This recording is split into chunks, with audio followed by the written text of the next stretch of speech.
Танд вебсайтыг хэрхэн ашиглах дэлгэрэнгүй зааврыг хүргэж байна. 1-р алхам баримжаа цэг мэргэжил сонголт цэгийн вебсайт руу гар утас эсвэл компьютерийн интернет хөтчөөр орно. 2-р алхам Yeshook хичээлүүдээ сонгож хичээл дээрээ авсан эсвэл авч чадна гэж үзэж буй хичээлийн дүнгээ анхны оноо буюу 100 доторх оноогоор оруулна. 3-р алхам аймаг хотоо сонгоно. Аймаг хотын мэдээлэл нь тухайн бүс нутгаас хамааран Yeshook буй бусад сурагчтай хамт ирэмблэгдэхэд ашиглагддаг. Өөрөөр хэлбэл ижил оноо авсан ч аймаг хот өөр байвал ирэмб болон боломжит хөтөлбөр өөрөөр гардаг.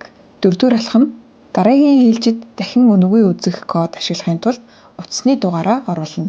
Үүний дараа та төлбөр төлөх товчид дарж төлбөр төсний дараа энд заавал дарна уу гэсэн товчийг дарж өөрийн тооцооллыг хүлээн аваарай.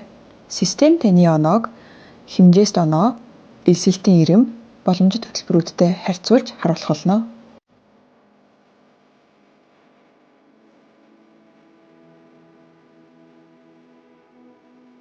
Та дахин өмнөх тооцооллоо харахыг хүсвэл дахин үзэх цэсийг сонгож утасны дугаар болон анх тооцоолол хийхдээ авсан дахин үзэх кодыг ашиглан харах боломжтой.